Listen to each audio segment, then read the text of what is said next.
को मोहन कैबिनेट की बैठक रानी दुर्गावती की राजधानी दमोह के सिंग्रामपुर में हुई। इस बैठक में कई बड़े फैसले हुए।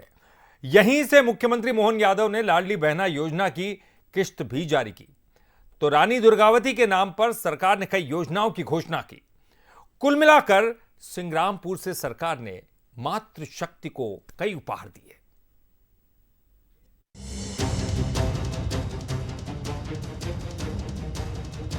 शनिवार को मध्य प्रदेश सरकार दमोह के सिंग्रामपुर में नजर आई। यहीं पर मोहन कैबिनेट की अहम बैठक हुई। कई बड़े फैसले लिए गए। इन फैसलों में मातृशक्ति पर सरकार का स्पेशल फोकस तो दिखा ही, दमोह से ही लाडली बहनों को किश्त भी जारी की। कैबिनेट ने जैन आयोग के गठन को दी मंजूरी। आयोग में एक अध्यक्ष और उपाध्यक्ष होगा। प्रदेश में रानी दुर्गावती के नाम मनाया जाएगा दशहरा। रानी दुर्गावती के नाम पर एसएएफ बटालियन। जबलपुर मदन महल पहाड़ी पर बनेगा संग्रहालय। रानी दुर्गावती श्री अन्य प्रोत्साहन योजना में मिलेंगे 3,900 रुपए। भोपाल में 16-17 अक्टूबर को होगी माइनिंग कॉन्क्लेव। रीवा में 23 अक्टूबर को रीजनल इंडस्ट्री कॉन्क्लेव। लाडली बहनों के खातों में 1,574 करोड़ ट्रांसफर।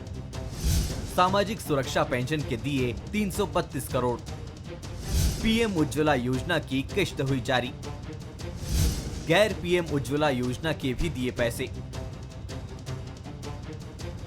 मोहन सरकार ने मातृशक्ति को सम्मान देते हुए स्वतंत्रता संग्राम, सुशासन, साहस जैसे क्षेत्रों में राष्ट्र के लिए योगदान देने वाली वीरांगनाओं, शासिकाओं की स्मृति में ये पहल की है।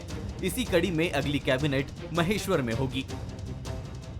एक ऐसी वीरांगना जिसने 500 साल पहले अपने कर्तृत्व से, सरकार से, व्यवस्था से 23,000 से ज्यादा गांवों में अपने 56 गढ़ों के अंदर सुशासन की एक नई मिसाल पेश की थी, जो दुनिया के सबसे उस समय के बहुत बड़े ताकतवर व्यक्ति से भी बगैर डरे लड़ती रही और जीत हासिल की। ऐसे दुर्गावती जी के नाम पर मुझे गर्व है, वो हमारी प्रदेश की बेटी है। लाडली बहना योजना के अंतर्गत अक्टूबर माह 2024 की राशि 1574 करोड़ अभी सिंगल क्लिक से आज के ही दिन डाली जा रही।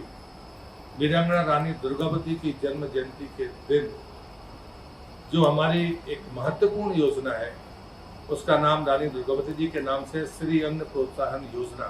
अब आने वाली बैठक मुझे लगता है कि महेश्वर में भी प्रस्तावित है। ऐसे स्थानों पर अगर जाएंगे तो निश्चित रूप से मुझे लगता है कि आने वाली पीढ़ी को भी प्रेरणा मिलेगी। सिंग्रामपुर में खुले में हुई इस बैठक की थीम भी रानी दुर्गावती के काल की याद दिलाने वाली थी। कांग्रेस ने इसे अच्छा कदम तो बताया, लेकिन ये भी कहा कि ये एक दिन का इवेंट बनकर न रह जाए। एक अच्छा कदम है, लेकिन ये देखना है कि एक दिन का इवेंट बन के नहीं रह जाए। तो कार्यक्रम करना और उसको कंटिन्यूटी में रखना अलग विषय है, नहीं तो वन डे इवेंट हो जाए और मंत्रियों का भ्रमण भी हो जाए। सब भ्रमण और एक दिन का कार्यक्रम पे तिश्री नहीं हो। अगर भारतीय जनता पार्टी और ये सरकार इसके प्रति सीरियस है तो कांग्रेस समर्थन करेगी, लेकिन वन डे इवेंट बनाए तो ये कहीं से कहीं तक उचित नहीं है। मोहन सरकार लगातार नवाचार कर रही है। इसी क्रम में सिंग्रामपुर से उसने नई शुरुआत की है।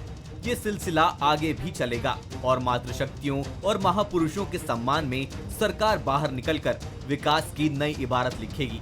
मनोज सैनी, बंसल न्यूज, सिंग्रामपुर।